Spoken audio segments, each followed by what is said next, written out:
Welcome to this book launch and panel discussion hosted by the Centre for the Study of Governance and Society. My name is Mark Pennington and I'm the director of the centre.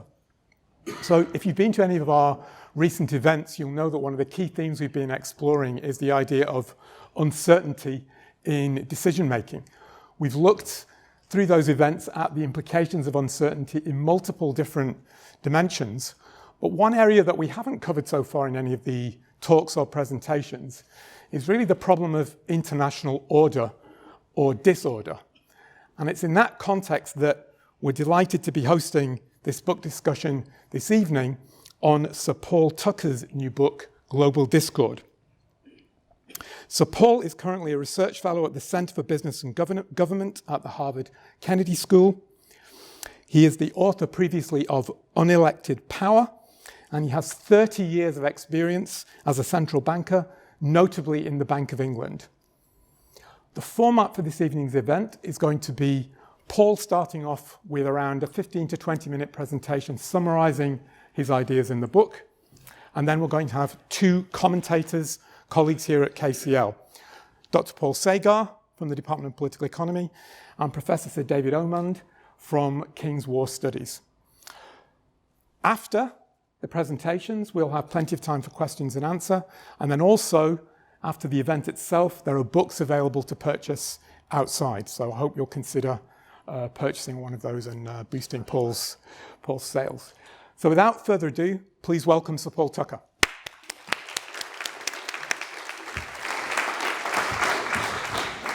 Mark, thank you very much. And thank you all for giving up your time this evening. And thank you very much to Paul and David for agreeing to be discussants. It may be useful to declare that Paul is someone I know. David and I have never met before. And that's worth saying partly because you would think the reverse. But I've been out of public life for nearly a decade. So this is a book about a difficult predicament, the predicament that constitutional democracies face, and I think will face over many decades, potentially a century, given the rise of China and other states, new powers who don't subscribe to our deep political values.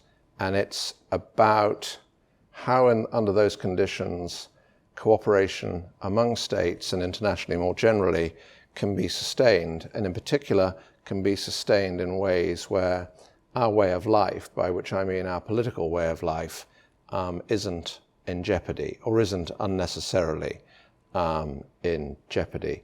The book has a high road, which aims to be a contribution to political theory, international political theory in particular, and a lower road, which is about geopolitics and policy and finance and economics. And I'm going to give you some headlines of the lower road to begin with, and then the higher road. So when people are thinking about China and the West, and by the West I mean to include Japan and Korea, so the West is plainly not the right word. I mean any advanced developed economy that is a constitutional democracy with the rule of law. I will try to remember to come back to Korea and Japan later, because I think they're going to be tremendously important actors over the next half century or so. When we think about this contest, this challenge presented by the People's Republic, people typically compare it with the rise of the Second Reich and the confrontation with this country at the end of the 19th century, beginning of the 20th century. And I don't think that's the best analogy. I think it's a reasonable analogy from which we can learn. I don't think it's the best analogy. And the reason for this is as follows. This is a contest which is everywhere, in everything, where neither side can knock out the other without destroying itself, and is ideological.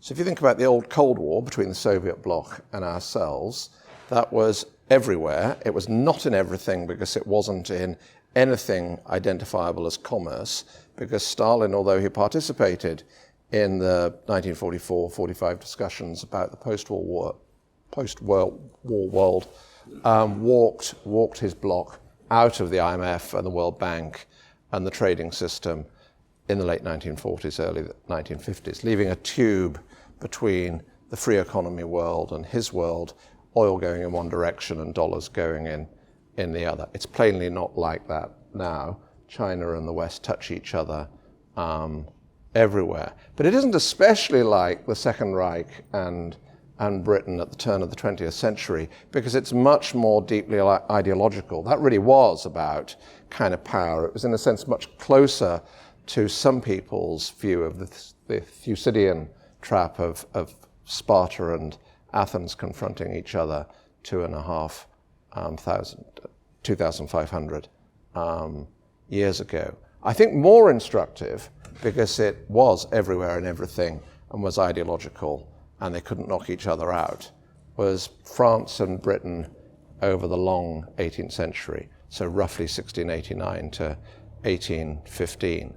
And the interesting thing about it is the ideological part of it. At the beginning of the 18th century, the problem Britain had with France is that France is aiming for universalist absolute monarchy, and we're not very keen on the idea of falling under that. And by the end of the 18th century, the problem is kind of the universalist aspirations of revolutionary France. And in that context, Burke says somewhere, the problem isn't France's power, it's that it's the wrong kind of power. And the problem meaning this kind of constitutional democratic rule of law set of countries, is that we don't like the style of governance and ideology of the People's Republic, meaning the party, not the Chinese people. I'll come back to that no, I'll do it now. So who has heard of document 9? The average on events like this was one hand at the back? Yes? Yes. Anyone else? So the average is about 1%. The variance around the average for those that kind of do second and third moments is absolutely tiny. And I've now spoken on this book, I don't know, maybe 30 times. The seven no's are contained in document 9, leaked from the Central Committee of the party in 2013. So within 18 months of Leader Xi becoming the great leader. And it's a very well, I can only read it in English. If you can read Mandarin, I would encourage you to read it in Mandarin. It's a very well composed document. As somebody that has written lots and lots of short and long official sector documents, two of the no's, and all the no's are saying, you shall not promote, propose, or debate, or deliberate in any kind of public way the following things. Some of them are about the Chinese system, so you absolutely will not debate or in any way that could call into question the socialism of socialism with Chinese characteristics. But more importantly, 5 of the no's are a litany of what China stands against. And they basically, these aren't quotes here, they are quotes more or less in the book. You shall not promote constitutional democracy, journalism with freedom of the press, any idea of universal values, universal across time or space. All of the things that we would think to be completely elemental to our way of life as we managed to achieve it over the past 250 years. So we should have no doubt whatsoever that they conceive of this themselves as an ideological contest broadly conceived. And around the same time, Leader Xi gave a speech where he said, in a domestic context actually, as he kind of banished the faction that had stood against him, the first battleground is always ideological, which I think actually is quite a sensible thing for him to think and say.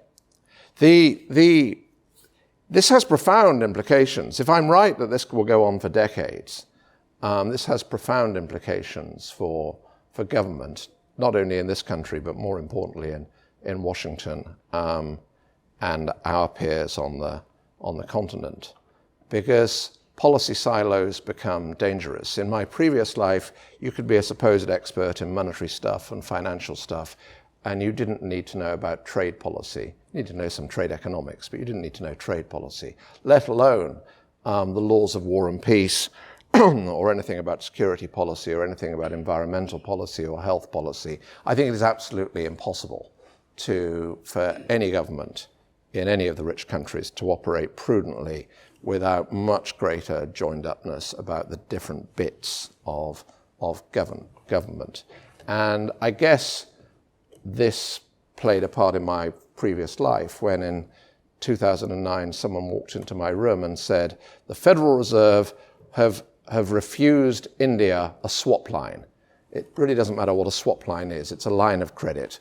But the most important thing is that India wanted it, and the only people that could give it to them were the Federal Reserve, the Central Bank of the United States, and the Fed said no.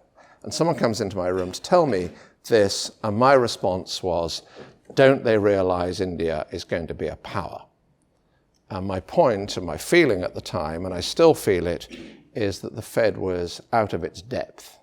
Not that they'd necessarily made the wrong decision, but that they should have been going to the White House and the State Department, and I don't think they were, saying, this is going to bomb in Delhi. This is something you will want to sort out in some way or find another solution to. And I think there will be accidents of that kind where one specialized bit of government just doesn't understand or tune into the interests of other parts of government. An example, by the way, at the moment will be in the world of finance, the biggest thing going on right now is the debt ceiling debate in Washington, which is a game that gets played. It's a really hard-edged game that gets played within the Beltway by people that know what they're doing and are prepared for the risks they take, except they're not really prepared for the risks this time. The way to think about the debt ceiling debate is vote default, vote Beijing. And I think if people in Congress and people in the White House could get that across to some of the actors in Congress, it would have a useful effect. And you will see this.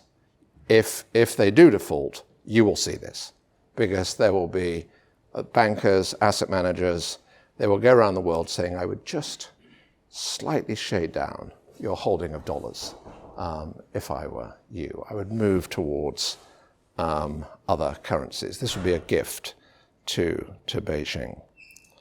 The book runs with four scenarios: lingering status quo, superpower struggle, new Cold War, new world order. We're not going to see a new world order until and unless India, maybe conceivably Indonesia, basically any country with a vast population that manages to grow tolerably well for 20 years will become a power, in the sense that they will have the resources to put into David's world of security and defense without completely crushing the living standards of their people or intolerably slowing down the improvement of living standards. But that's not the next decade. When I started writing the book, we were between lingering status quo and superpower struggle. We're now between superpower struggle and new Cold War. And the best way to think about this is I have been in favor of some decoupling, as it's now called, reducing over dependence on each other. Those are beliefs I held before COVID and before the war in the Ukraine, but have become kind of obvious since then. But there is a risk of overshooting, that we decouple to the point where it becomes a protectionist spiral and we impoverish the world in the way that occurred in the 1930s, and that will undermine order and legitimacy at home, which is my main driver. The big question in the book, and it's for others to judge whether I kind of offer sensible answers to it, is how is cooperation sustainable at all between different states? And actually, behind that is the question, well, how is cooperation sustainable at all between anybody, even in a domestic political situation? And one standard answer is the Hobbesian answer, is that it's not possible without an all-powerful sovereign who we agree we need to be under, and the sovereign imposes cooperative conditions on us. And David Hume, who I'm kind of closer to following, he described that as a form of tyranny in his 6-volume history of England. The Humean history, the Humean account is interesting for 2 or 3 reasons. It's much more sophisticated than Hobbes. The first is, so that we have coordination problems sometimes. Think about this as the most straightforward is which side of the road to drive on. A better one is 2 people, a couple, want to go on holiday together, but they actually want to go to different places. Well, they're not actually going to go to different places. They're going to coordinate on one's favored destination or the other's favored destination. The point about that story is that there are 2 solutions. There's some distributional loss and gain, depending on who wins, but there are 2 solutions to the problem. They're not going to just not go on holiday. For those of you that know the game theory stuff, this is not a prisoner's dilemma problem, but it is a problem with many solutions. Coordination problems have multiple equilibria in the jargon. We typically solve that problem through history. Our history tells us which of a number of solutions is the most attractive to us. This is, in modern social science, the classic example is Tom Schelling's question of, we've arrived in New York, we've forgotten where and when to meet. And Americans say noon, Grand Central Station, and Europeans say noon, the Empire State Building.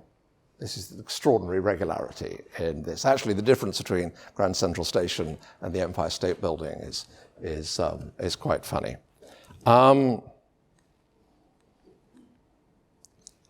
Cooperation problems are much, much more difficult because each of us does better to free ride. But if we all free ride, there's nothing to free ride on. Sometimes we can solve a cooperation problem technically by turning it into a coordination problem. In international affairs and in domestic affairs even, this is to do with promising. So say Mark and I are in a prisoner's dilemma situation with no spillovers to any of you at all, and we're human. We end up in the bad cell rather than the good cell. And then we have another go where we make promises to each other. We make them out loud. So Hobbesians, I don't want to say Thomas Hobbes himself, Hobbesians, they say, well, what difference does that make? They'll just break their promises and end up in the lousy cell again. But actually, it's more complicated than that. Hume brings out why it's more complicated. So I renege on my promise, and you say, there are still no spillovers to you from whatever it is we were trying to do. You say, Tucker, he's the kind of bloke who breaks his promises. That's bad. I don't want to do things with him, but I know that in advance. And so I've got incentives to keep my promise. So by promising, and publicly promising, we've moved it from, in technical terms, a ground level game to a higher level game. So how does this promising thing come about? So kind of promising is a social institution itself. And Hume says, well, actually, there are some things we alight on. They seem to kind of work. They get us through some problems or help us seize opportunities. And they become habits. And then the habits become conventions. And then for some of those, we internalize the value. So we attribute keeping promises intrinsic worth. It starts off with just a functional purpose in this kind of genealogical story, but it ends up having normative value to it. And meanwhile, we've flipped all these cooperation problems, or some of them, into coordination problems. That's the end of abstraction. The importance of that is the really important norms that help us cooperate, domestically or internationally, are legitimation norms. Why should I accept the authority that is making a claim on me, making a claim that I should accept their law or their rule, or in my case, some Basel policy? And those claims are followed. But people have to accept, on some terms, the legitimation of that authority. And the core legitimation norms, I argue in the book, are the norms that animate and are instantiated in our core political institutions. And people can disagree with that. But if it's true, it leads to a profoundly important place, because the legitimation norms that work across states might be at odds with the legitimation norms that work vertically within states. And that becomes most obvious when a country rises to be a great power, which has a completely different history and has solved its own internal cooperation problems, its problem of order and stability and trust and protection, in completely different ways, landing it in a different place. And then you get a tug of war between horizontal international legitimation norms and vertical legitimation norms. And this would be why China would almost inevitably come to the table and say, well, actually, we want to reshape the international system, not just because that would be convenient for them, but actually because they want a system that is more congruent with their way of thinking about domestic governance and international governance. But we need an international system that remains congruent with the norms that animate our system of governance, which is an achievement in itself. Have I got any time left? Yeah. I will leave out what this means for policy, and I'll tell you a story about the WTO to make it more concrete.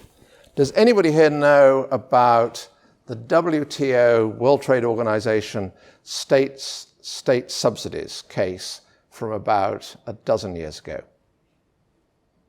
So this is a profoundly important case. So China joins the World Trade Organization, and it's kind of roughly a communist state, and it uses state-owned enterprises to subsidize its exports. And Washington responds by saying, well, you can't do that. That's illegal because subsidies are illegal under the treaty. And Beijing responds, well, you're right in general, but actually these subsidies are not illegal under the treaty. And this treaty, by the way, is the umbrella for all trade across the whole planet. So they've got a dispute, and it goes through the WTO dispute system, which ends up in a judicial body called the Appellate Board. The Appellate Board decides that China are right. And this leads to 3 points I want to make. The first point is, and the least of them, is that the Appellate Board decides this on the grounds that Chinese state-owned enterprises are not public bodies within the meaning of the WTO treaty. The first thing to think about that is it's plainly ludicrous, because they are plainly acting at the will of central government, and actually the very core of the central government. But that's the decision. So what would typically happen in those circumstances where one doesn't like a judicial decision, this is what I'm going to say is particularly true in a parliamentary democracy, but also up to a point in an American-style constitutional democracy, and is also true in many international fields, is you'd say, well, the judges have decided the backward-looking case, that stands. But we can't carry on like that. We've got to change the forward-looking law. So internationally, you would expect Washington and Beijing to move into a bargaining process, make a bit of progress. You bring in the other two great trade powers, Brussels and Tokyo. You eventually get to a place where China have given up some of their gains, and Britain and Europe and the States have recouped some of their losses, but by no means all of them. And somebody smart goes off and writes this into a revised article of the treaty. Except it's pointless having these bargaining sessions, because all 160-odd countries have a veto over any changes to the treaty. And so there's no chance of any changes being made to the treaty. And you might think, well, that's not very well designed. We better get rid of the universality of the veto. except that actually everyone's got a veto over getting rid of the veto. So there are two things to say about this, and the point of this example is to illustrate how the world we live in is designed partly in the image of the United States and Europe, but new rising states wouldn't necessarily want to live with that, and we didn't design it for a new world. The first thing to say is, and I feel very strongly about this with my kind of old life hat on, is the idea of writing a document that you can never change and is binding on people in law, and you think you have written the perfect document, is incompetent in many degrees. This is extraordinary. I was never in anything where people thought that they were delivering perfection for the generations. So the people sitting around that table agreeing to that just have a kind of brain lapse at a crucial moment. And I haven't so far found in the room with me someone that was part of the negotiating team for any of the countries when that happened, but I certainly would say exactly the same thing. And I'm saying it this is recorded and will be public, and that's what I think, and they would need to persuade me that they were not incompetent, if they felt like it. The much bigger point, though, is that, and I think this is a more important failure of imagination, and it's concrete evidence that there was a kind of Fukuyama end of history moment, not only in Washington but in the other capitals, is that what the architects of the WTO aren't imagining is that there can ever be a rising state that rises to great power, great power, that isn't going to go away and not be like us. And what this amounts to is, well, since Deng is economically liberalizing, that will lead inexorably to political liberalization. For what it's worth, having lived in East Asia in the late 80s, I didn't put a very high probability on that at the time. But I thought it was perfectly reasonable for others to put a higher probability on that. But to put 100% probability on it, in the sense of putting all your chips on that, what that recognizes, I think, is a complete failure of the West after the end of the old Cold War to imagine that there could ever be any rotation in the great powers of the world. So presumably we had a generation of policymakers that didn't read history books or something. And secondly, that we are now in a world where it really is the case that we have institutions, international institutions, that are brittle. In this case, this isn't an example where it's all worked out beautifully for the architects, the United States, and badly for the rising state. It's the other way around. And one final point. So what this has led to in the WTO is the United States has been vetoing appointments to the appellate board. And in consequence, the appellate board is barely functioning anymore, and all of the action, for reasons of contingent history, are in regional trade agreements. And when I say, so the US hasn't been endorsing or appointing judges to the appellate board, the first thought of many people is, oh, that began presumably under Trump. It began under Obama. So the tension in where we find ourselves, the tension between legitimation norms horizontally, vertically, in a case where there is a direct impact on the welfare of the American people, is one that is real, and hence the book has a low road as well as a high road. Thank you very much.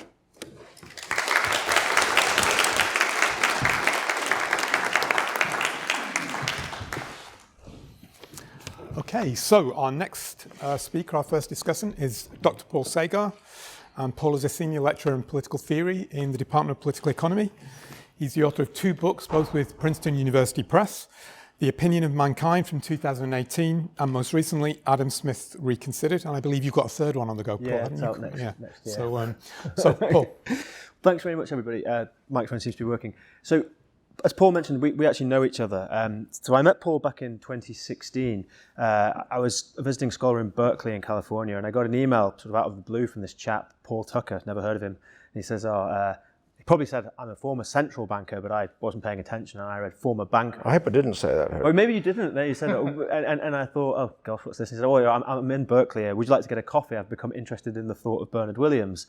And I have to admit, my first thought was, oh God, is this going to be some retired JP Morgan broker who's got a new hobby and it's philosophy? But I thought, you never know. It might be interesting. You never know how these things go. And I'm really glad that I went and had that coffee, because within about 5 minutes, it became abundantly clear to me that Paul really got it.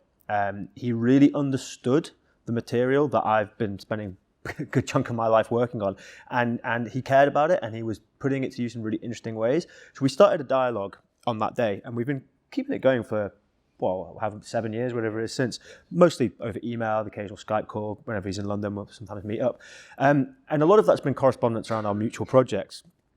Mark's just listed a couple of my books. I spent the last sort of 10 years really thinking very carefully about David Hume and Adam Smith in particular, and Hobbes and other cast of characters. And there's a crossover between my work and Paul's.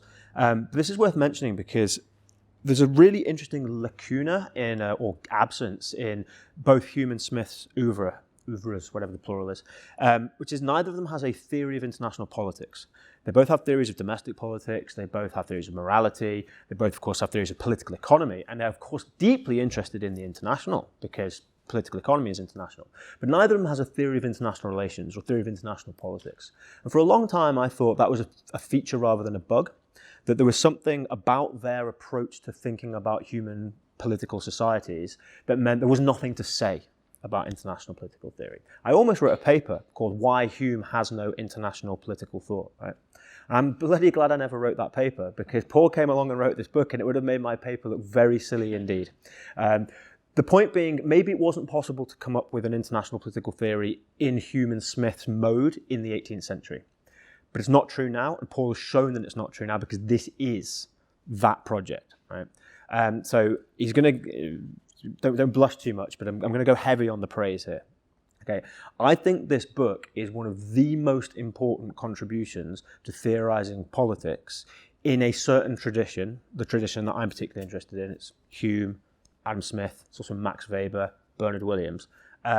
This is a major piece of work.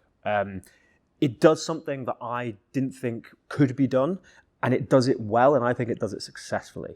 So to try and put some flesh on the bones of that very big claim, I'll just give you a brief sketch of how I read what Paul's up to. So in modern international relations theory, I'm now going to caricature horribly, so I apologize to any IR people in the room. There are two broadly dominant approaches. One is the realist approach, incorrectly ascribed to Hobbes, to a Hobbesian tradition, which basically says everything is power, states are black boxes to each other. They might have temporary truces or accommodations, but ultimately it will devolve into the contest of the strong versus the weak, and the weak will lose. That story can't be right for multiple reasons. One, the fact that we do, as a matter of empirical fact, observe international organizations, cooperation across borders, international law as a fact, but also because it's just empirically obviously the case that France and Britain and America do not treat each other or regard each other in the same way as they regard Iran or Russia, China. Right? The way states are not simply black boxes, and they do not simply coordinate based on power and strategy on nothing but self-interest. So I'm caricaturing the realist story, but you get the picture. That story can't be true.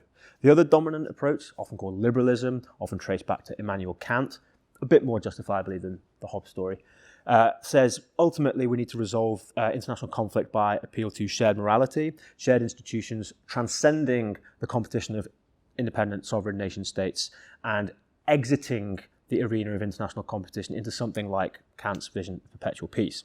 The problem with that story is it puts far too much hope in morality, and it's just far too unrealistic, frankly, about what is true in the Hobbesian story, which is the ineliminability of power and competition.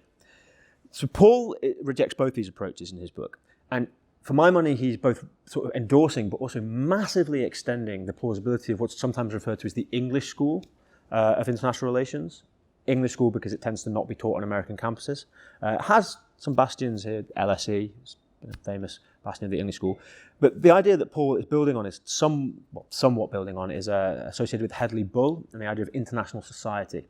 that it is possible for states within an anarchic arena, i.e. without an absolute Hobbesian sovereign controlling them, and without appealing to morality or universal principles based in reason, can nonetheless coordinate and establish some kind of society at an international level. So they can get beyond Hobbes's war of all, or Hobbesian war of all against all, without fully endorsing something like Kantian reason and perpetual peace.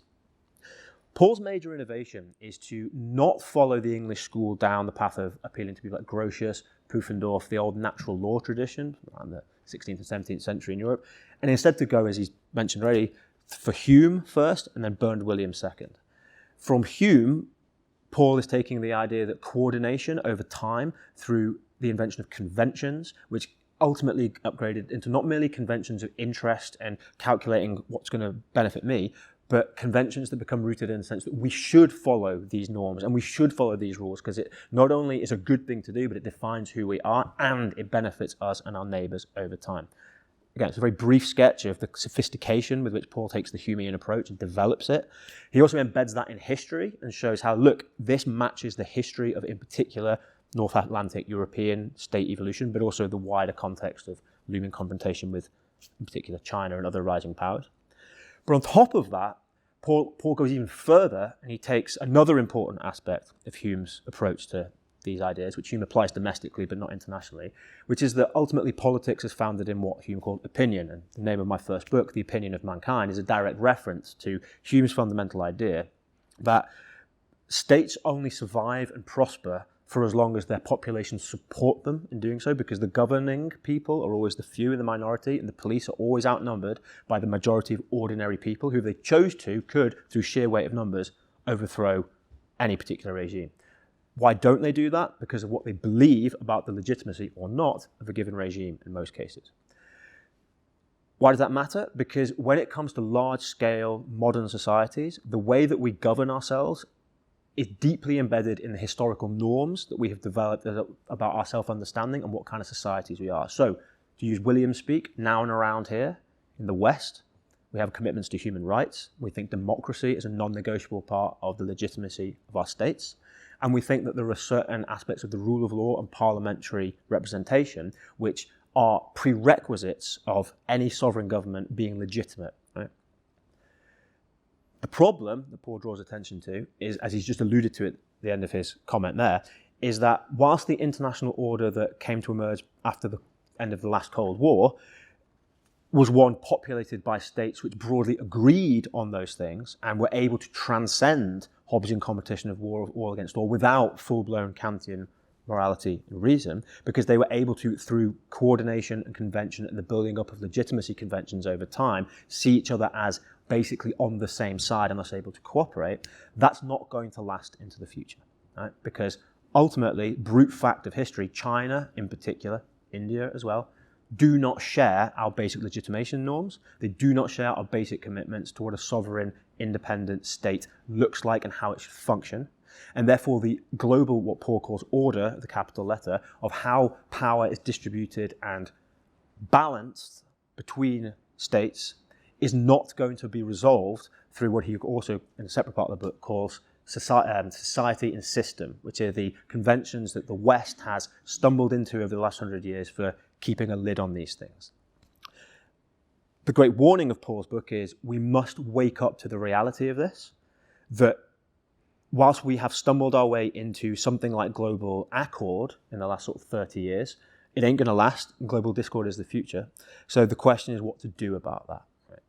So what makes this a really unbelievably impressive book to my mind is not just that I think Paul has diagnosed the situation correctly, not just that he's making a major contribution to a minority, but to my mind, unfairly neglected and maligned tradition of the way of thinking about both the domestic and the international history of political thought. So Williams, Smith, Hume, Weber, these kinds of people.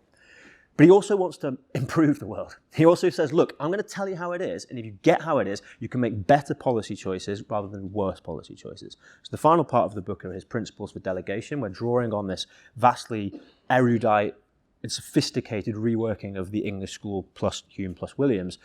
Paul sets out to tell policymakers how to stop making stupid mistakes, right? And how to think more carefully about the dangers that we face. So it's an incredibly ambitious book. But that's enough hagiography. a little bit of a challenge now. I like that bit. Yeah, well, indeed. So there is one enormous, I'm going to say, irony, and it may not be an avoidable irony at the heart of global discord. Paul's relentlessly a realist in his approach, and he and I very much on the same page on this. And by realist here, I just mean against wishful thinking.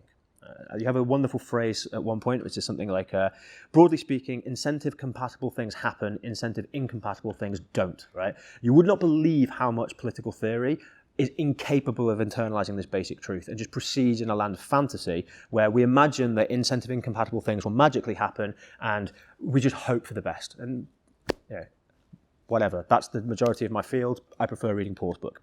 Okay? Let's not be wishful thinkers. But there is a certain sentiment. This book is itself a kind of wishful thinking. Why? Because it's so dense, it's so difficult, it's so complicated, and it demands so much from the reader that very, very few people are going to sit down and make it cover to cover, let alone understand it. Not least because you may need, like me, to have spent the last 10 years of your life up to your eyeballs in Hume, Smith, Williams, and these kinds of things, right? Now, I'm not presenting that as a criticism.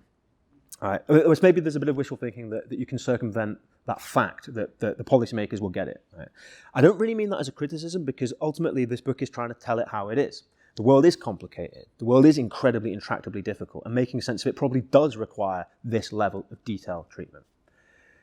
The problem is that here we get to the old conundrum that people like Kant and Hobbes and Hume were deeply familiar with, which is the interface between theory and practice. It's one thing to get the theory right. It's quite another to use the theory to improve the practice, because the practice has to go through policymakers, politicians, who not only are probably not always going to be smart enough to understand the book. It's a very difficult book to read. It's not an easy book, right? And that's praise in one sense, but it's also an obstacle if you want people to act on it. So one thing, you have to rely on the people implementing it to understand it. And secondly, of course, even if they did understand it, they'd have all kinds of competing incentives to not do what it says because of the local pressures and legitimation demands and all the other things. Paul, of course, knows this because he worked for long enough in the real world of central banking to understand that no theory ever gets translated neatly into practice. So in a sense, this is just the nature of the beast. There's a certain anti-wishful thinkingness throughout the book, but then a wishful thinkingness, but nonetheless, the book might still deliver the goods. Perhaps that's just the nature of the beast, but I do wonder if there is a way of maybe coaxing the beast a little bit. And here I'm thinking of a parallel in the historical record, actually, which is not Hume, but the person that Hume kind of went a few steps beyond in a different tradition, and that's Pufendorf. So Pufendorf, of course, as you will all know, wrote his huge magnum opus, De Jure Naturae Agentium, Libri Octo, of the Law of Nature of Nations in 8 books, which I once read about 10% of when I was a master's student in the British Library, because Quentin Skinner told me I had to. And it's dense, and it's difficult, and it's boring, right? Now, Pufendorf knew this.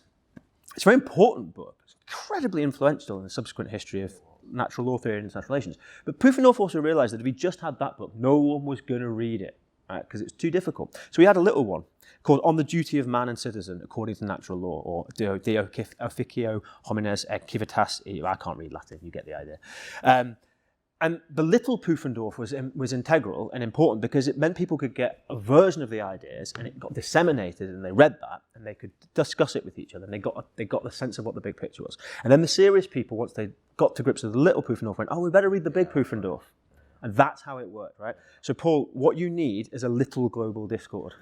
You need a version of this. My publisher is in the room. Oh, well, there you go, right? You need a version of this this is the truth version, right? This is the full story. This is the scholar's version. But if you want to achieve what I think you do, which is to do more than just tell it how it is and actually improve it, you need to give the people who are up against it in a short time a chance. So you need a little global discourse, like Pufendorf had a little Pufendorf. So that's potentially my solution to the whatever it is, conundrum, paradox, whatever. Thanks. Thank you. Thanks.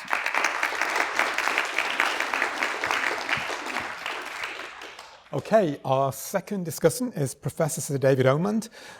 David is visiting professor in war studies at KCL, and he has a very distinguished career advising on intelligence, security and counterterrorism, including for the Home Office, GCHQ and the Ministry of Defence. David. Thank you very much. I confess to feelings of imposter syndrome. daring to comment on this book. It reminds me of my undergraduate days when I was reading economics, and I was invited to join the Cambridge Political Economy Club, and the system was a paper was delivered, and then a sacred object, a battered hat that had actually belonged to Maynard Keynes, was passed round, and you had to pick a number out of it. And if you were unlucky enough to pick a 1 or a 2, you were first and second up to comment on the paper you had only just heard being read. And for me, this is a bit like that. I take it you pulled out number 1 then? Yeah. Okay, yeah. So, well, I'm going to pass on Pufendorf. But I would like to use my time to focus in on one, what I think is a key element of the book. And I'm going to quote the book. It's entitled Concentric Circles Legitimating Ever Deeper Cooperation. And there's a whole section in the book on that. And I want to offer you, really to illustrate this idea, a real example, which I wrote up in my first book, Securing the State, which is the model for international cooperation on sharing intelligence. So the central part of the concentric circles for the United Kingdom is the Five Eyes relationship with the United States and Canada and Australia and New Zealand. A great deal, not everything, but a great deal is shared there. Then you move to a circle around it of states that we regard ourselves as being friendly with, whose values we support, but European partners, for example. But there's a high degree of trust, but not necessarily on everything. Then you move out progressively. There's a wonderful circle that Paul calls thin cosmopolitan internationalist statism. So perhaps Paul can explain later exactly which circle that is, but I think I know what he means. Because there are nations that we don't consider trustworthy when it comes to values and ethics, yet it is in our national interest at times to have transactional relationships with them. I can remember some years ago we were working with the Iranian intelligence authorities to interdict heroin shipments coming from Afghanistan to Western Europe. And it was in both countries' interests to stop these shipments. But the problem, of course, is getting public support for an arrangement, a frenemies arrangement, where you're cooperating on some things, but clearly deeply disapproving of others. We heard about what I would call norm signaling. And there's a good example of that just a few weeks ago from the United Kingdom. And quite a lot of publicity was given to the United Kingdom's national cyber force, in other words, offensive cyber force, under the heading from the government of responsible cyber power in practice. And the booklet that they published, the sort of little white paper they published, set out a series of norms for which a responsible state trying to protect its cyberspace using these methods would have to have the following conditions: oversight, law, and so on. And the hope, clearly, is that the authorities here think that these norms that they've laid out will gradually percolate into our close allies and then perhaps into European partners and so on. The big battle will be with countries like India, whether they are prepared to accept this approach. And there's probably no hope of China buying into that. So you're then in a situation where you've got your concentric circles, you're comfortable at the center, you'd like to expand the circles of trust, but you have some difficulties. And as you've just heard, I mean, UK practice is not without criticism from both extremes of domestic opinion. My old colleagues get hammered. We allow Kantian ethical principles to override our national interest because we don't do deals that would benefit the United Kingdom because that part of our Kantian soul says we shouldn't be doing that. On the other hand, we are accused of compromising our integrity by allowing even limited cooperation with regimes that mistreat suspects, that suppress minorities, and conduct mass surveillance. Now, Paul has got, that's one of the reasons you should read this book, guys, is deals with that central issue in relation to international economic and financial relationships, and I think deals with it rather well. But the point I want to bring out here, it's not an easy sell to have that kind of ambiguous relationship. There's an argument that Timothy Garton Ash put out quite recently, that one of the problems in selling this that we get into is it's seen as democracy against autocracy, and that it might be easier to sell it if it was a tension between nations that have a rule of law and follow it, and anarchy and international anarchy on the other hand.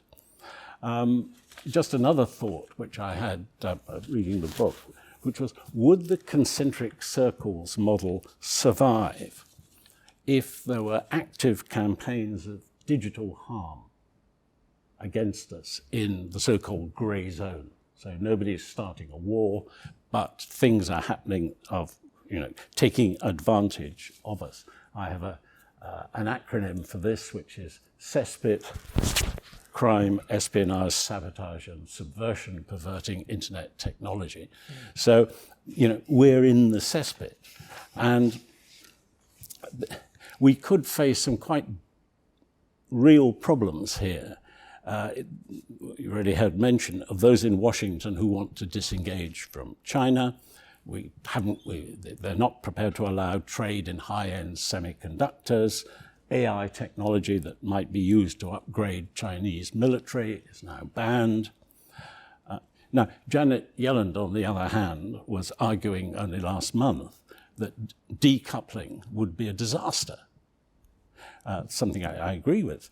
And the UK government, James Cleverly, made that Mansion House speech, and he seems to be taking the same line. Behind this, there's a kind of wider point, which is, and to state the obvious, neither David Hume nor indeed Bernard Williams had digitization to worry about. There's, I think, a deep cleavage between the world before and the world after the digital revolution. AI, which we hear a lot about, is only part of that. But we're so dependent now on information in digital form, strings of numbers, economic activity, financial stocks and flows, asset purchases, capital movements, text, pictures, video, your DNA, MRI scans, you name it, it's all just numbers. And the moment you put this information into numerical form, it can cross borders in a flash. It can be manipulated, shared, stored, etc. Gillian Tett in the FT had rather an interesting observation. We've all got mobile phones. You can monitor in real time the numbers for default credit swaps. And so you can join in from your mobile with the panicking digital herd, as she put it, when the next bank comes under pressure. In 1984, she said, it took an entire week for depositors to remove half of their funds from the failing Continental Illinois Bank. It was under 2 hours with the Silicon Valley Bank for $24 billion to go out the door, and with another $100 billion queuing up to go bang, that was it. It was a complete, obvious failure. And with digital numbers, you can corrupt them, you can deny them when you need access, you can steal them, as we know. And in this circles of trust model, where are we going to put, say, North Korea, that operates a form of state kleptocracy, basically stealing foreign exchange to fund their nuclear program? I mean, they are, as it were, in the far outer reaches of the solar system. The first political question that Paul describes is the capacity to produce and maintain order legitimately. And I think that's a very profound statement that is really worth thinking about. When I wrote my first book, Securing the State, I based it on the 14th century, late 14th century Lorenzetti frescoes in Siena Town Hall. Some of you will, I'm sure, have seen them. There's a stunning set of them, stunning fresco called Good Government. And what that illustrates is all the benefits that you get from order that is obtained legitimately. So stability, there's clearly investment in buildings and mills working in the fields. You've got an industrious and healthy population, and you've got social harmony. Even Her Majesty's Treasury, about 25 years ago, I remember, took that fresco as the front cover of its Christmas card. That, I think, was in more optimistic days for Her Majesty's Treasury. But the point is that if you look at this wonderful fresco of when everything is going right, hovering at the top of the fresco is a little figure of an angel. And the angel is holding up a banner that says, it's in Latin, but a banner on which is written, "Under my wings, all of this is possible." And the name of this little angel, which is printed on it, is Securitas, or security. And Paul translates this, I think, very neatly into what he describes as the first international political question, which is how you obtain international order with legitimacy. And there's a distinction here which I think benefits the United Kingdom that Paul draws attention to. It's the distinction between respect as recognition and respect as admiration. And that suits us because the United Kingdom, we have always taken, unlike the United States, the line, a pragmatic test. Is the regime we're looking at actually in power? Is it in effective control of the country and its economy? If the answer is yes, then you have to recognize it. You have to have diplomatic relations with it, however much you may disapprove of it.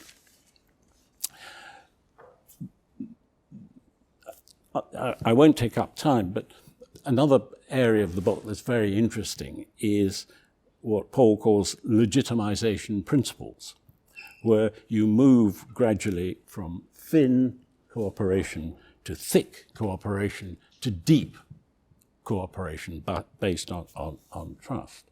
So if we can get international norms and deepen those, I can't think of a better overall model than the concentric. So, and I know it works in the intelligence world. But one of the problems, which isn't covered in the book, is there's no international source of order to achieve security in the digital domain. There's no equivalent of the IMF or the World Health Organization to regulate the internet. The US Department of Commerce was kind of bullied into giving up its supervisory role over the crucial domain name system. China and Russia view the global internet as an expression of US hegemony. It's a vector, as they see it, for the export of corrupting, individualistic Western values that undermine party control, in case of China, undermine party control. So the splinter nets in China and Russia are already evident. And we see the same trend, for example, in Iran. I'll just conclude with quoting one other thing. Paradoxically, there's just been published the Russian National Security Doctrine, which is now published. It came out a couple of weeks ago. And I'll quote paragraph 12, which is, the Russians speaking, "A logical response to the crisis of the world order is the strengthening of cooperation between states that are subject to external pressure." So they say the formation of regional and trans-regional mechanisms of economic integration, interaction in various spheres, creation of multi-format partnerships to solve common problems, they are part of the Russian priority. Cue China's call for a multipolar international order, not the US order, as Paul has said. So there we are. Perhaps Paul will allow me to conclude, but just by the remark of Krishna Guha, a former member of the management committee of the New York Fed, who reviewed the book, very favorably. But he wrote, as a book, this is equivalent of a hike to a summit that might have been accessed by cable car instead. Harder work than strictly necessary, but invigorating and well worth it for the view. And I think I would add to that actually in part one of the book, the view from just the first part of the summit is really worthwhile. Thank you.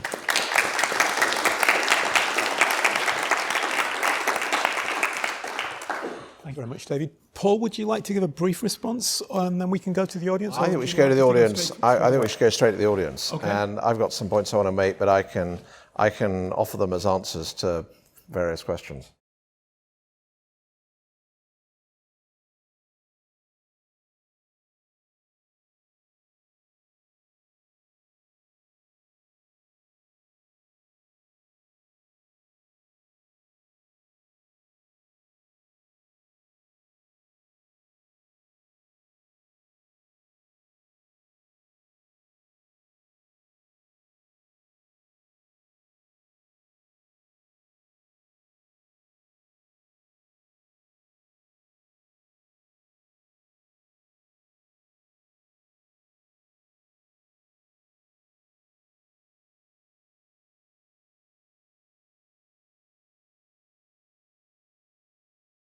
So I think the problem, and this isn't quite how you frame it, but the problem that, say, Eric Posner and Jack Goldsmith, is they articulate the kind of, it's all to do with aligned interests and repeated games, is that just can't cope with the incentive to free ride.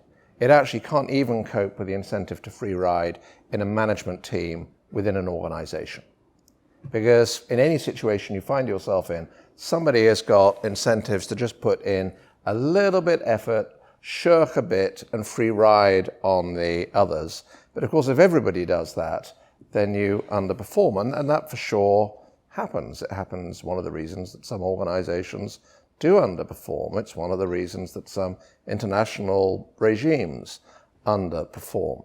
But the thing that polices that isn't, well, your interests are aligned with mine, you shouldn't be shirking. It's, come on, you shouldn't be shirking. You shouldn't. And Eric just has no answer to this kind of thing. And I think he knows he's got no answer, but he's in a different line of business in a way. The power thing, I think, is much more, which is kind of what you majored on more. I think that's much more persuasive. The book actually kind of operates at two levels. Order as a whole is a product of, in my view, of either a balance of power or hegemonic power, and people kind of tucking under it or finding themselves in an equilibria. But then in those circumstances, they buttress it, not by design, but they just find themselves buttressing it through these habits and conventions that reinforce the basic order that kind of drives or enables, more carefully, some kind of cooperation underneath. But in those circumstances, when a kind of new power comes along and disturbs the order, we're just dealing with power at the moment, the kind of conditions of cooperation underneath are likely to shift too. So it's not that I don't think interests and power matter. I mean, actually, I could have presented it in a different way. I mean, I think the literature that says it's either all power, or that it's all interests, or that it's all norms and values, I don't think actually any of them can get much traction over the world. I mean, I think what Mearsheimer has to say about Ukraine is all about probabilities and not at all about impact.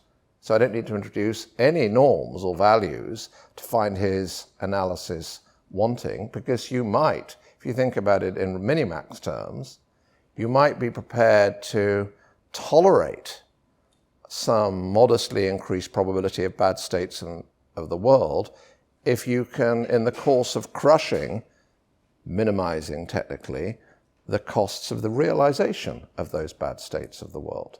So there's a lot more to be said, actually, even if one thinks that only power matters, which Mearsheimer wants to think. But actually, I think there are other situations where you're just not going to be able to do it all with power. One of the reasons I suggested David be on this platform, this country in the official sector punches above its weight only in two sectors, in my view. One is his, one is mine. We have exercised power, both of us. The idea that you go around exercising power in international discussions, I chaired 2.5 international committees. The half is a co-chaired one with another organization. The idea that that's just an exercise in power, where, for example, the United States always is a veto player because it's the most powerful country around the table, which in my time it was, just isn't an accurate description of the world. There are other things going on there as well. So you may not be persuaded by argument, but I think I land some blows on any of the kind of monovariable things, which actually I think are endogenous to the interests of scholars. And I think that in turn is endogenous to the peaceful coexistence that we've been so lucky to have in our part of the world for 70-odd years. In a nutshell, realism in IR theory isn't realistic. No. That's the problem.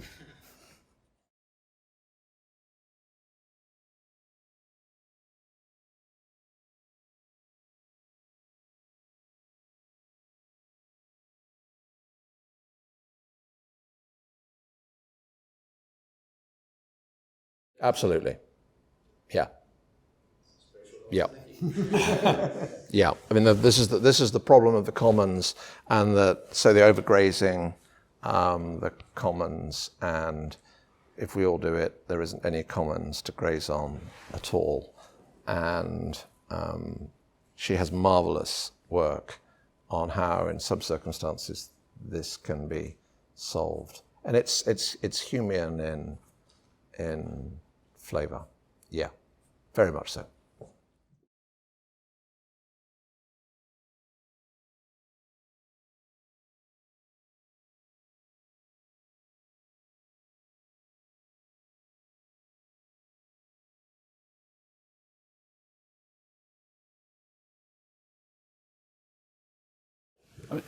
Let me just throw a few thoughts in. I mean, yours is an optimistic question, and I think I would join you. I mean, there are areas, obviously, where if you take health, for example, I mean, China has the huge advantage of having access to hundreds of millions of people's medical records from which smart AI can...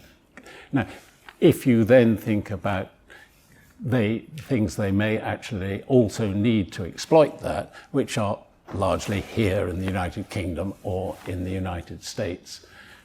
It doesn't take a great deal to start working out how that could be a real win-win. Climate change modeling would be another.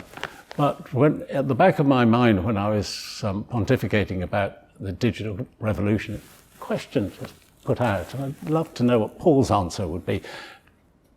What happens if, in the global race for supremacy in quantum computing, China gets there first?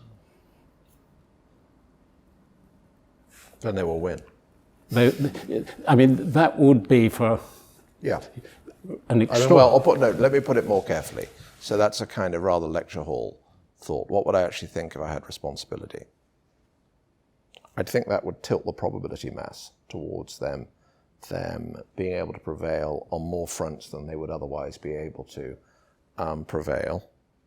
And so that would increase my disposition to incentivize research in that field relative to other choices I might make, depending on what those other choices are. Actually, this can provide a hook for something else as well. One of the thoughts I had, so you mentioned Janet Yellen's thing that we need to avoid decoupling too much. And of course, she's a friend and a former colleague, and she's kind of in broad terms right, but it's possible to overstate this. So she was echoing something that the current head of the IMF had said a few weeks before, which is that the current degree of decoupling, not quite what's happened already, but where we're going, could take $1.5 trillion off the world economy. So 1.5 trillion is going to sound like a very big number. It does to me. I mean, I dealt with very, very big numbers in what I used to do, but that's a serious number. Except it's 1.5% of global GDP, global income. And the world grows at about north of 3% for years. It'll be 3% or lower probably this year. So it's about 6 months growth at the world. So if you were asked, would you give up, in levels terms, this isn't forever, it's a one-off. If you were asked whether you would give up 6 months growth to reduce either the probability of severe conflict by X%, or if there were conflict, the costs of that conflict by Y%, I suspect that X and Y wouldn't have to be very high indeed. In fact, for me, they would be very low to give up 6 months growth. So this was actually irresponsible I've said this in Washington. This was irresponsible. And it's actually what politicians do because they use big numbers. We're going to spend 100 million on such and such, which, for goodness sake, that's a big number for anyone remotely normal. But often in the context, it's quite small. Actually, in the context of talking about international decoupling in trade, 1.5 trillion is a small number, or a modest, not small, it's modest. And I think this is actually pretty irresponsible because the gravity of the choices that our political leaders are going to have to face, or I think are going to have to face over the coming decades, are so much graver than anything they've had to face for certainly my 30-odd years in public service, that I think they've got to develop different habits where they don't swing around 1.5 trillion because anyone sane will think that's big. But actually, if they don't move backwards from those habits, they will not be able to explain to you the really grave choices that they're having to make when they have to make them. On digital, for what it's worth, I think this would be very difficult.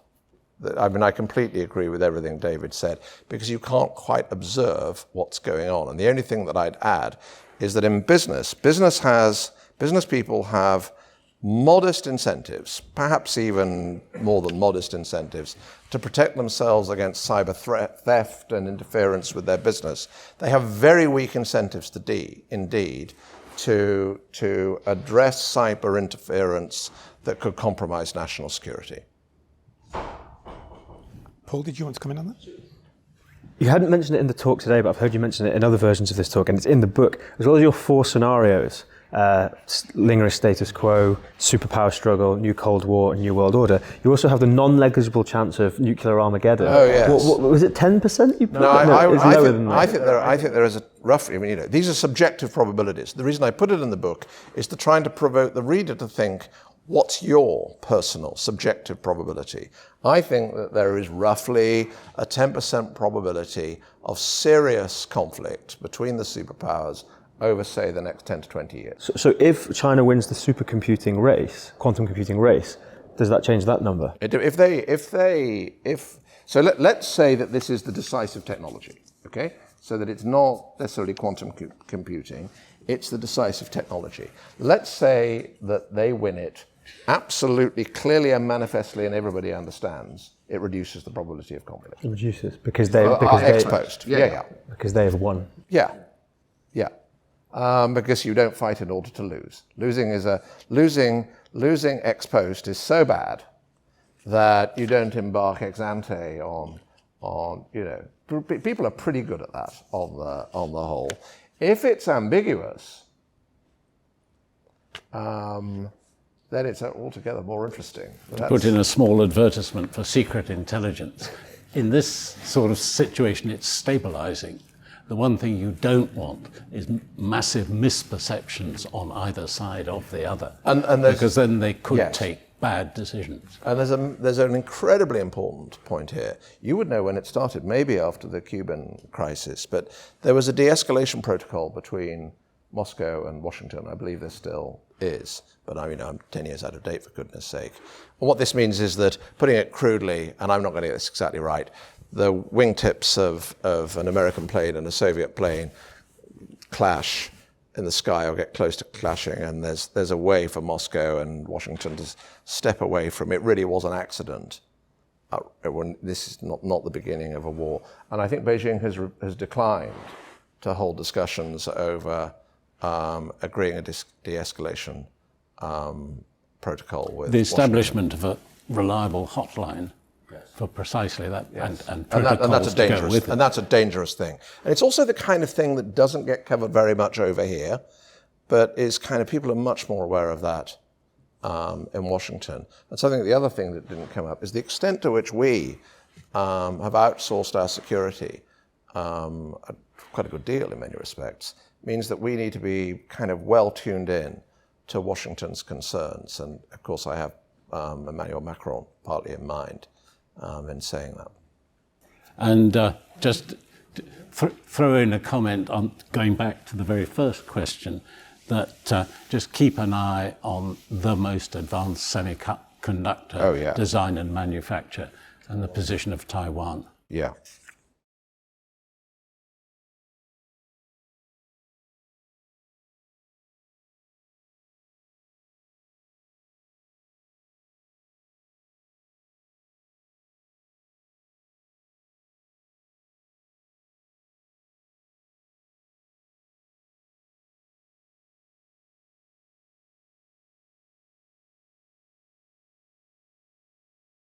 To pick one, perhaps the most important of a number of ways into that question, there is no doubt in my mind whatsoever that being the issuer of the world's dominant reserve currency is of enormous help to the United States and is umbilically connected to security. And I'll tell a story about that in just a second. It's not only that it provides your economy, makes it cheaper to borrow in international markets, makes it cheaper for your companies to borrow in international markets. It means that your banks have an edge over everybody else. When Credit Suisse failed a few weeks ago, it probably had a dollar shortage. That's harder for the Swiss to fill than it is if the dollar shortage is in a US bank. I'm oversimplifying a bit. But and then when in the crisis, the global financial crisis, a remarkable thing occurred. So the American financial system implodes through incompetence and malfeasance and everything bad you can think of.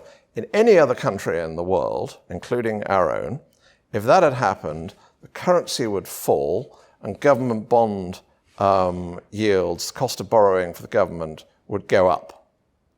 For the United States, as everything fell apart, there was a run into short maturity US securities. Because what people wanted in a world of unsafety was the safest thing you can have, which is the US Treasury bill. And this is a gift. Well, it's not a gift from God, but it's like a gift from God. And if you're sitting in Beijing, you want that too. But it is tied to security relationships. The fantastic story. So everything falls apart in the middle of the 1970s, Vietnam War, civil rights, breaking apart American society, Watergate and everything. President turns out to be corrupt. And then the Bretton Woods international monetary regime fails, which people tend to present as 1944 to 1972. That's completely misleading. Bretton Woods regime was, one remove, a commodity standard. So for the first time in 300 years, we're off a commodity standard. We're absolutely uncharted. The United States has no idea how to control inflation, which it then manifestly demonstrates until Paul Volcker comes along. And so will people carry on using the dollar as the world's reserve currency? And a delegation goes from Washington, from the State Department and the Treasury Department, I think, to Saudi Arabia, and says, in grown-up terms, not the terms I'm going to say now, so here's the deal. We will extend our security cooperation with you if you promise to carry on invoicing oil in dollars. And so when you read in the newspapers that Saudi is starting to invoice some of its oil in renminbi, this isn't for the back pages of the FT. That's the most important thing that happened in the world that week for all the other departments in government. And we're just going to have to become used to following things in the world that we don't normally follow because we can no longer take peaceful coexistence for granted. But at the center of it, I think, for the United States is maintaining the dollar as the world reserve currency. And I think some continental Europeans, including friends of mine, are kind of slightly irresponsible when they want to compete against the dollar, because this part of the world, now meaning largely continental Europe, is large enough and rich enough to be a hard power again. But there are massive political obstacles and hurdles in the way of doing so. And meanwhile, we import our security, and that's been a very good deal for us. And we need to ensure that we remember where our security comes from.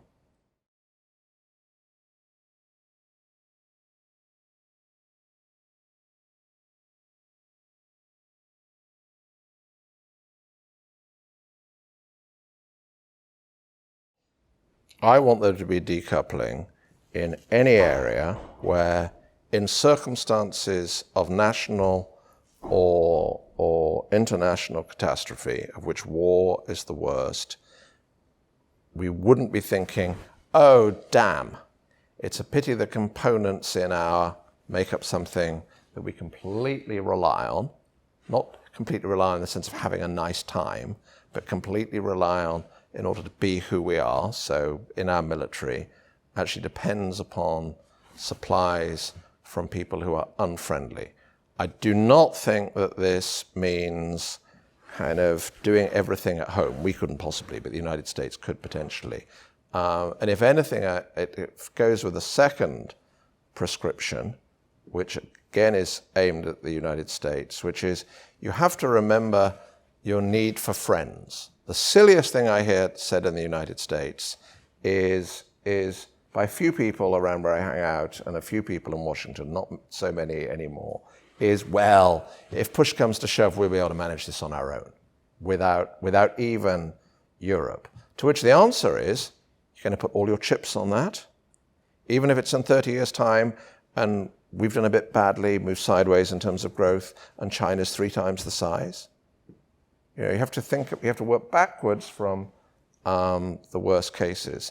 And the challenge is not to let the kind of prescription that I just vaguely articulated into one where we end up being in the 1930s, impoverish ourselves, and we have a kind of domestic legitimacy problem, and we lose order internally, especially given the starting conditions where in the United States, in significant degree, and here in some degree, we have very stretched, strained domestic social conditions. Yeah, I think the only observation I would add to that is that international trade still has value. It's a good thing to have international trade. But as Paul said, if what you're doing in your international trade is actually making yourself a hostage, then, that needs consideration. And if these are private sector decisions, then you've got a difficult balance for government as to whether they're prepared to intervene. Semiconductors, rare earth minerals, and all the rest of it. But there's a broader question underneath, which is not really about hostile states, but it's just about the innate fragility of basing too much of your economy on very long, very complex, just-in-time supply chains. And, you know, COVID showed, and various cyber attacks have shown just how vulnerable those are. This, by the way, is the distinction between a business person's idea of efficiency and an economist's idea of efficiency. Business person's idea of efficiency is, how can I crush unit costs? And they'll do that by moving to just-in-time. An economist's idea of efficiency spans all states of the world, including very bad ones. For an economist, a state of affairs where it's all fantastic, as long as the sun's shining, and it's really appalling if the weather is bad, that is inefficient, not But that comes down to price signals and so on. Because why should a company invest in standby capacity and so on if it doesn't have to? Insurance is at the center of this. Insurance is at the center of an economist's idea of efficiency. Insuring against bad states of the world goes to, in political theory terms, it goes with an antipathy to wishful thinking. A wishful thinking thing is, well, the bad states of the world won't happen. Someone needs to tell British universities about this because they are not robust in these terms. I declined an approach to be the chair of the trustees of a very significant British university on the grounds that it got lots of debt and a hole in the ground.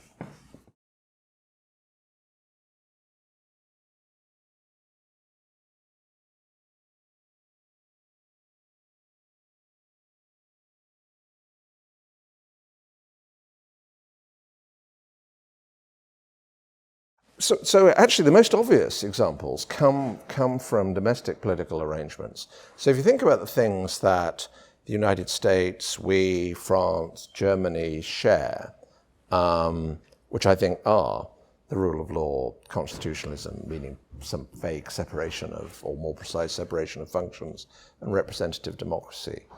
And then you look how that manifests itself in the United States, France, semi-presidential, with strong decree powers. The UK, obviously very different because of the Westminster system, some tradition perhaps of common law constitutionalism. Germany, different again. These are all products of the circumstances in which they faced kind of not dissimilar sets of problems that arose in particular sets of circumstances. And yet we feel really attached to the particular systems that we have, if we're based in any one of the four examples I've given and many others. And that matters because our allegiance then comes in two ways. We can think about the system in an abstract way, and we think we can defend those three things I described in broad terms, but also we kind of find it's important to us that our particular country operates in the way that it does, and that's worth something. And it's something that William says, I think, with fantastic clarity. So when we think about international stuff, is there are some things that in the course of trying to compromise and trying to forge a new world, there are some things that we just won't be able to give up without stopping being us. And it matters what those things are. And this, by the way, I think Paul's right that I've written a book that's ambitious, and I could write a kind of simpler version of the book. But I think Krishna's wrong. Because for Krishna to be right, I mean, I'm not bothered by what he said. I think for Krishna to be right, you'd have to be able to get to the same set of answers without having thought through the predicament and without having a set of background principles. And this is what I experienced in my previous book about when is it okay to hand powers to unelected people like my former self. And actually, it turns out, if I threw somebody a load of examples, should central banks do this, should central banks do that, they do loads of umming and ahhing. And I mean central bankers. The only way you can answer any of those questions is to have at the background a kind of grid that you are prepared to defend. So if there were an algorithm for navigating through the next 30 years, we could actually just swap algorithms with Beijing and kind of optimize over. It would actually be about power. You'd swap algorithms and you reach a distributional bargain on the basis of the algorithms with some defense in case of reneging. If only. We have to actually decide what bits of our way of life, which is an achievement, we think are absolutely not negotiable for us. And those answers, I assert, and they argue, are not obvious, which actually is quite a thing. Yes, the Munich Security Conference 3 years ago was held under the title of Westlessness. In other words, the West had just lost touch with what those key things were. Then along came the Ukraine war. And actually what has been quite remarkable in the last, as the rediscovery of, actually there's some of these principles were really rather... Well, what we've rediscovered is that order matters and that peaceful coexistence is not to be taken for granted. When we leave this building, most of us will feel completely safe. That is a political achievement. It's remarkable. I mean, some of you will be from, some of you will have traveled in. I've traveled in parts of the world where that's just not true. Or it wasn't true when I was young, and now it is true, which is a more recent political achievement. And we should never forget that. It's not to be, it's in greatest jeopardy when we do take it for granted, hence the story about the WTO earlier.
So I lived in Hong Kong in the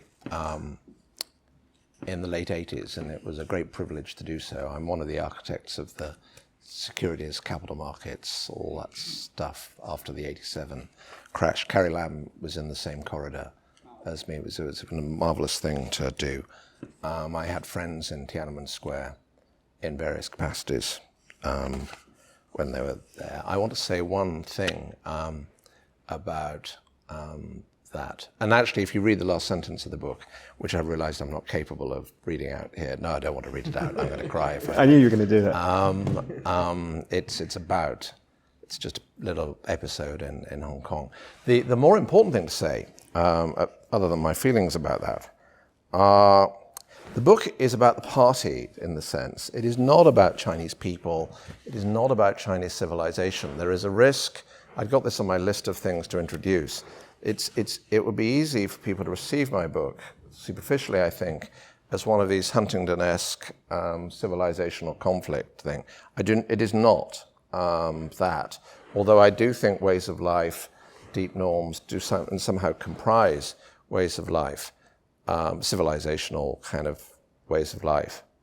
But the key thing here is Japan and South Korea and Hong Kong in the old days, but in particular Japan and South Korea. These are Confucian heritage states that have not only adopted, in obviously very difficult circumstances, but importantly have adapted the rule of law and constitutional democracy. And South Korea in particular, there are orderly transfers of power from one party to another. And what this shows is that this has happened. They have constitutional democracy in the broad terms, and they haven't lost their sense of identity or their traditions or their histories. And that really, really matters. And I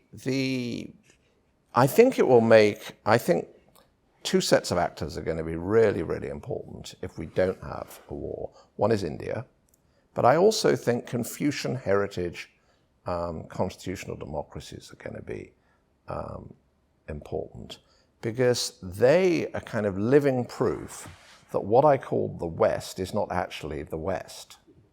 That these kind of deep political values are not to do with, although I think this matters enormously, the investiture crisis in the Holy Roman Empire and with the Pope in the 11th century. However important I personally think that is to the way that we live, and I think it is very important. Actually, one doesn't need to know the first thing about that or have any echoes of it in society in order to have peeled off a version of constitutional democracy. And this is a story that, actually, I don't want to use that story narrative type rhetoric. These are things which the rest of the world needs to hear. Partly so that constitutional democracy isn't this kind of white, North Atlantic, colonial extending power game. This is something which peoples with completely different traditions can adopt and adapt. And I think that, so we have to clean up our act, and the United States has to clean up our act, because soft power and being in some kind of example matters. But the greatest examples of the constitutional democratic way of life are in East Asia. Okay, we've had quite a lot of questions. I think we're actually going to have to call an end to the proceedings now, because it's getting time for some people's slippers.